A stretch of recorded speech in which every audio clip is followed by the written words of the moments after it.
Thank you all. Lovely to see a lot of familiar faces in the room.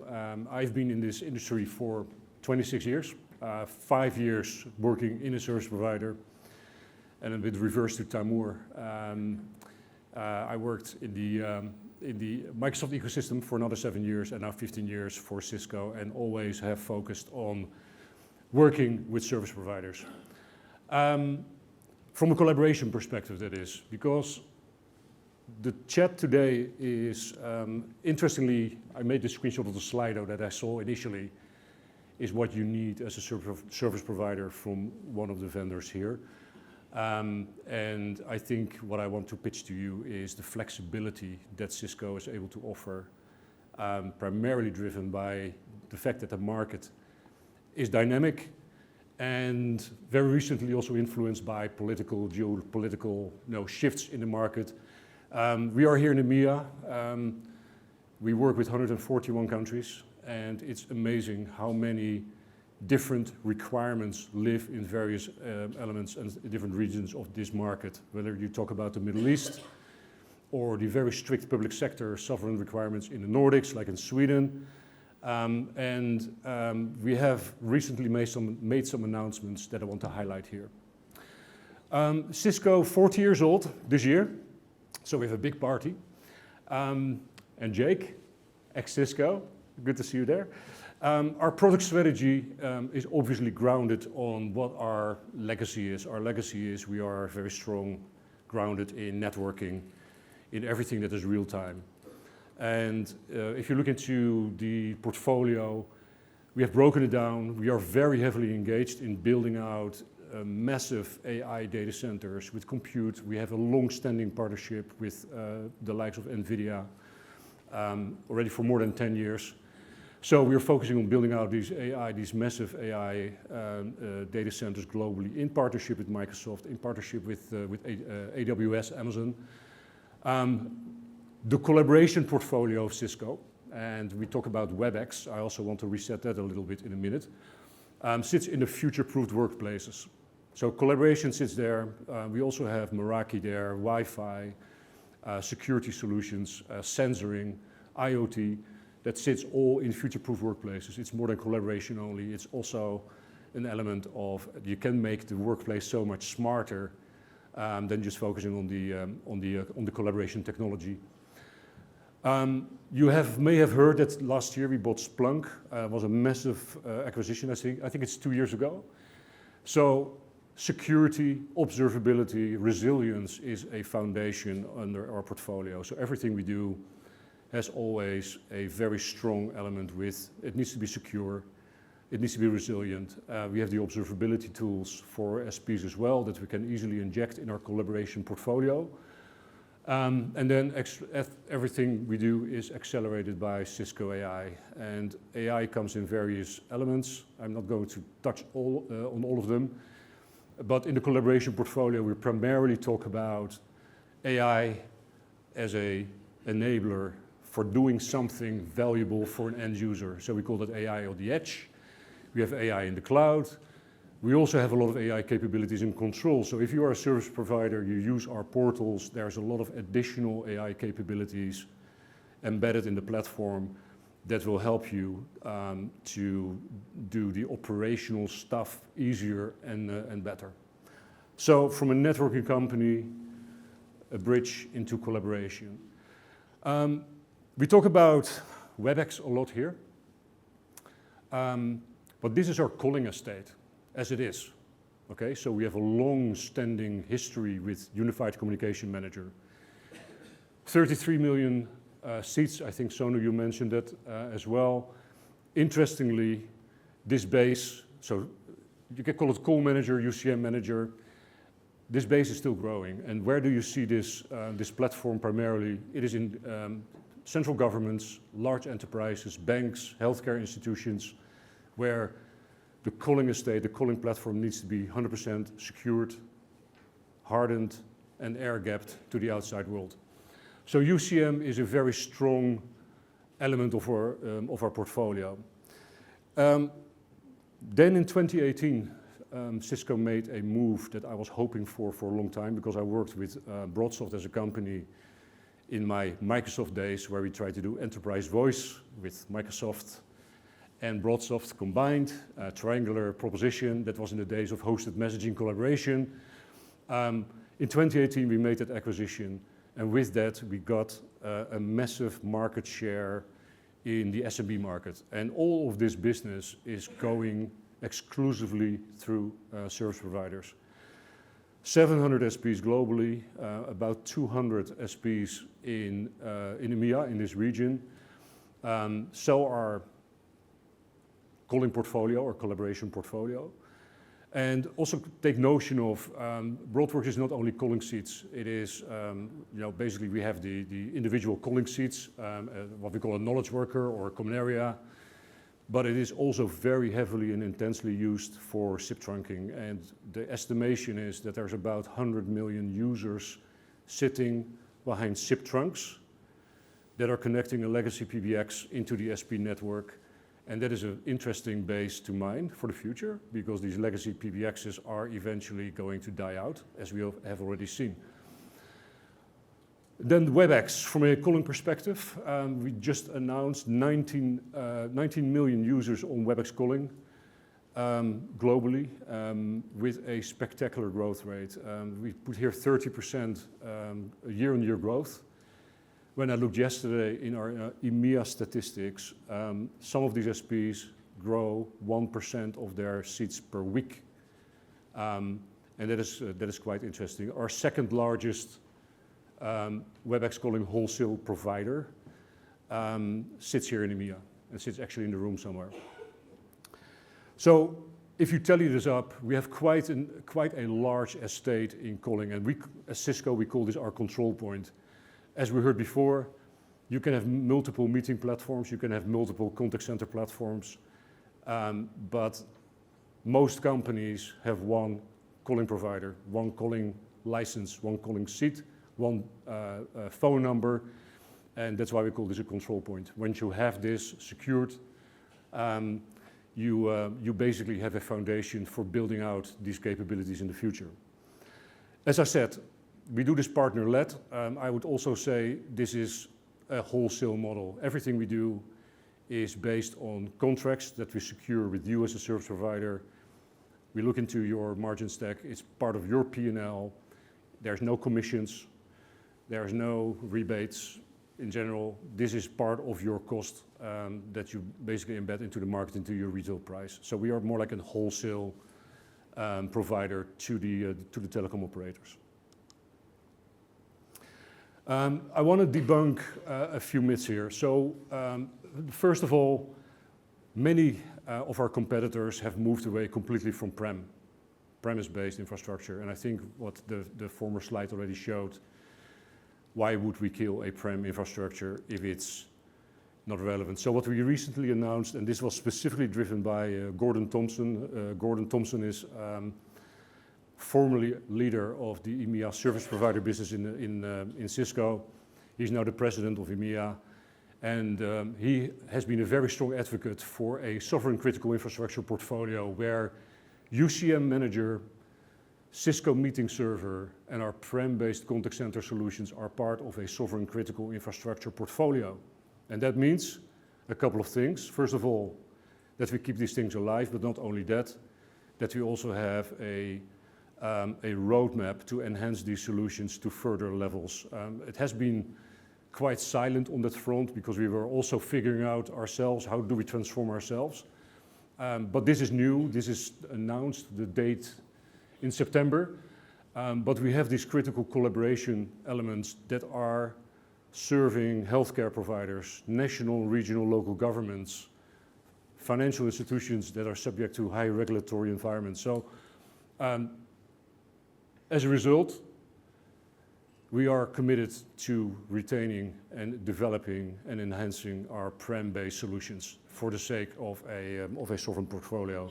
And I know for a fact that some of our larger SPs, also here in the room, have embraced this portfolio or are looking into it actively and looking for a specific sort of positioning of this element into their respective markets. These are attractive customers, high budgets, high stakes, but there is a solution for this. Then Cisco is moving away from partner-hosted solutions, so this touches on BroadWorks. Any BroadWorks providers here in the room? Dave? Gamma? Telenet? There's a lot of here in the room, so that's good. This has also been a bit of an elephant in the room over the last couple of years. What is Cisco going to do going forward with BroadWorks?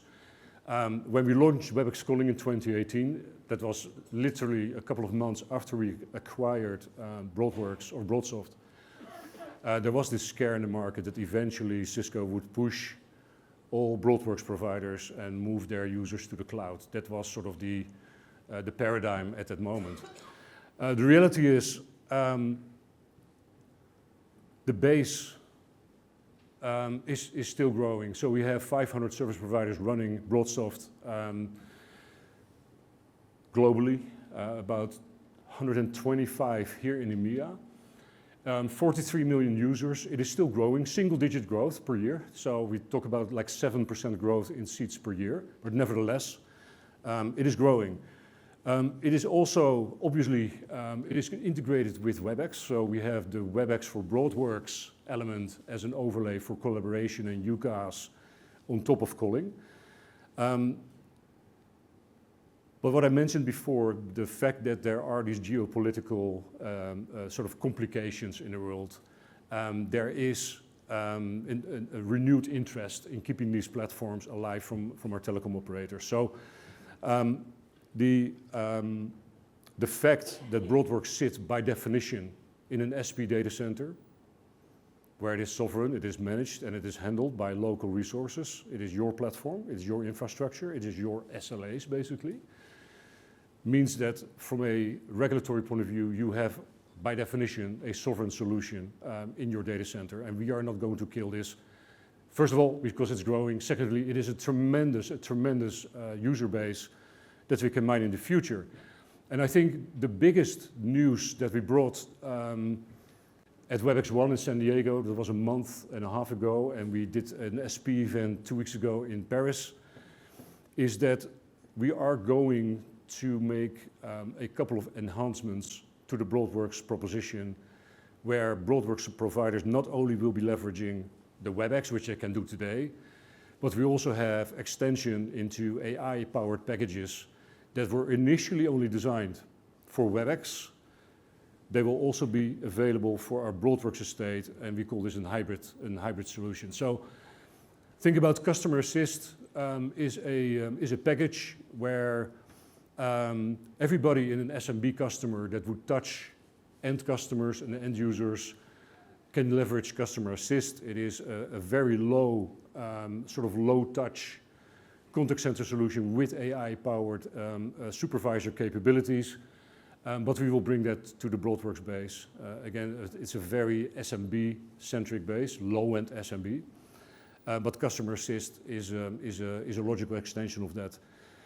There's a lot of excitement about the next one, AI Receptionist. So think about an SMB customer and where BroadWorks plays, it's the lower end of the SMB market. So an AI Receptionist will be a 24/7 receptionist, AI-powered, natural language, different languages, that can speak to customers, pick up the phone, can make appointments, and you can basically use a canvas in a no-code situation to basically trigger what kind of back office functionality this AI Receptionist is going to be can start executing. So AI Receptionist as a must for the lower end SMB. I always say, I moved to Spain 2 years ago. I feel a bit disabled because my Spanish is really horrible. Unfortunately, a lot of Spanish don't speak good English. Having this in a lot of Spanish customers would help me dramatically to basically place a phone call and make an appointment with anyone, with a garage or hairdresser, well, not really necessary anymore. But that is coming to BroadWorks as well, and we have a lot of engagements already, conversations going on with service providers to make that extension. And probably the biggest news, and there was a big push also from Cavell when we spoke to them, Cisco UCaaS provider. What is the story about CCaaS? So what is the contact center strategy of Cisco? So the big announcement that we made is that WebEx Contact Center, as it stands, there's not going to be a different flavor, but also WebEx Contact Center will become available as a hybrid service on top of BroadWorks, tightly integrated, meaning you can extend your calling, UCaaS proposition with all these additional elements, plus a full contact center portfolio. I didn't put the timelines here because I have some product managers there in the corner and they will be very angry when I mention timelines. But it's coming soon. And myth 3, we are pushing all UCaaS, CCaaS users to the WebEx Cloud. Well, it's probably obvious. WebEx Wholesale is the WebEx flavor for SPs. And why is it called Wholesale? It is the same WebEx calling proposition that our 8,500 resellers or VARs basically can purchase. But Wholesale is ready for service providers. It has a full-blown API layer that provides integration into the OSS BSS platforms, very advanced billing integrations, etc., etc. Again, the growth rates are phenomenal. So we are seeing a lot of BroadWorks providers adding Wholesale without cannibalizing either of them. What they see is that Wholesale is able to attract higher level market segments, the higher end of the SMB market. Think about 50 to 500 seats. So that is as a strategy, as an extension strategy, it is an important thing. This is where the growth at the moment sits. The same enhancements, and that is why I wanted to make it really clear. So Customer Assist is available now. AI Receptionist is coming very soon, weeks, Paul. Yeah. And then also WebEx Contact Center on the Wholesale portfolio. The WebEx Wholesale portfolio will come soon. And one thing, we have a few SPs that want to look into migration. This comes down to the commercial proposition. So I don't know if it was in the Slido or not. But if there is a scenario where a service provider has a limited estate on BroadWorks and they want to move to the cloud, we have specific migrations queues available that take into account that Cisco has monetized on these licenses for many, many years. Also mentioned already before, so UCaaS, that is the layer that was very familiar. Son already highlighted, we are very proud of our devices portfolio. Our devices portfolio, either if it's phones or headsets to meeting rooms and personal video endpoints, they are top notch. Since yesterday, there's snow coming down for my device at home. And then we have our CCaaS portfolio. CCaaS has two elements: contact center, WebEx Contact Center, and we have a CPaaS portfolio as well. So CPaaS is very popular with some of our SPs here in EMEA, where they do marketing campaigns. It's basically building proactive journeys, making bots that can interact with various digital channels. And it is something that we sometimes forget, but it is a really powerful element of this portfolio as well, because you as a service provider can work with an energy company on billing reminders and all that stuff. So it is a really important element of our portfolio. We don't talk about a marketplace, okay? This is a platform. We give that platform to you as a service provider. It's not something you can buy online. This is a service provider play. And we also believe in Cisco as in the world of interop. So if you take some of our video devices, and based on the notion that many companies use different platform providers, we have tightly integrated our devices with Microsoft Teams Rooms. You can run our devices in Microsoft Teams Rooms mode. And we also have deep integration, and new is with Zoom, meaning you can run Zoom, Google Meet, Microsoft Teams and WebEx meetings from a single device, very deeply and native integrated. And that increases sort of the value, investment protection on buying some of these devices. Very quickly, the future in our case, the workplace of tomorrow will be very different. We talk about agent, robots, IoT, threats, power, collaboration. Where the phone call was an interaction between two people, we are going to see obviously that people are going to interact with AI, but also AI agents itself will start working and interacting with AI agents. We had some interesting demos 2 weeks ago in Paris, where somebody called into an AI agent. The AI agent raised a ServiceNow ticket, and the ServiceNow ticket itself, the agent also produced a Jira escalation. So we will see more interactions that are relevant in this area where we all play, and you as a service provider can become sort of the pinnacle in this transition. So phone, people-to-people communication was one. You'll have agentic AI capabilities where you can start working with natural language AI agents. And with our open platform strategy, you can also start integrating these AI agents with backend processes naturally. So we call this distance zero. On the person-to-person interaction, we want to make sure that it doesn't matter whether you use the WebEx app or one of our devices or the location where you are. We always want you to perceive this meeting as you were in the same room. We call that distance zero. Agentic teammates, we have a wide range of sort of helpers, AI-powered helpers that are added to WebEx almost on a monthly basis. Note takers, the WebEx AI assistant itself, and then the open ecosystem where multiple applications, whether that's CRM or trouble ticketing or any back office applications, will become part of the ecosystem. Last thing, I mentioned Cisco is very deeply involved in AI. We are talking to a lot of regulatory bodies. We have a lot of partnerships. We are talking to the EU. We are involved in some of these large build-outs of AI data centers. We have created already in 2022 a responsible AI framework where things like transparency and fairness and privacy, security, accountability, all those elements are predefined to help an enterprise customer to get comfortable with AI and the way they can ring-fence their data from the outside world.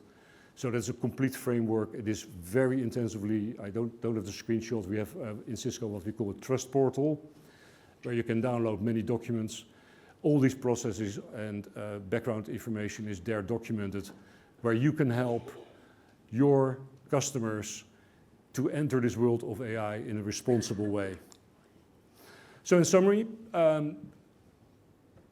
we are committed to the platforms, prem, partner-hosted, and cloud. And that's what I mean with offering UCaaS and CCaaS on your own terms. It might even be that you have all three of those, because as I mentioned, in some countries you cannot address specific vertical markets with a cloud-based solution. So in that case, you can offer prem solution, and you want maybe to move a certain portion of the base to the cloud because there's multiple locations that are easier to manage from a cloud strategy perspective. We are delivering all of this in a wholesale motion. I mentioned this. It is not a resell. It is not a margin-based transaction. This is part of your product P&L. And I think you can bank on our AI leadership as Cisco as a company for the future to make sure that whatever you do with AI, big question mark, how you can sort of position yourself with AI in the future. But Cisco's leadership in this space will allow you to take benefit of this positioning yourselves as telecom service providers. That's it. Thank you very much. Ladies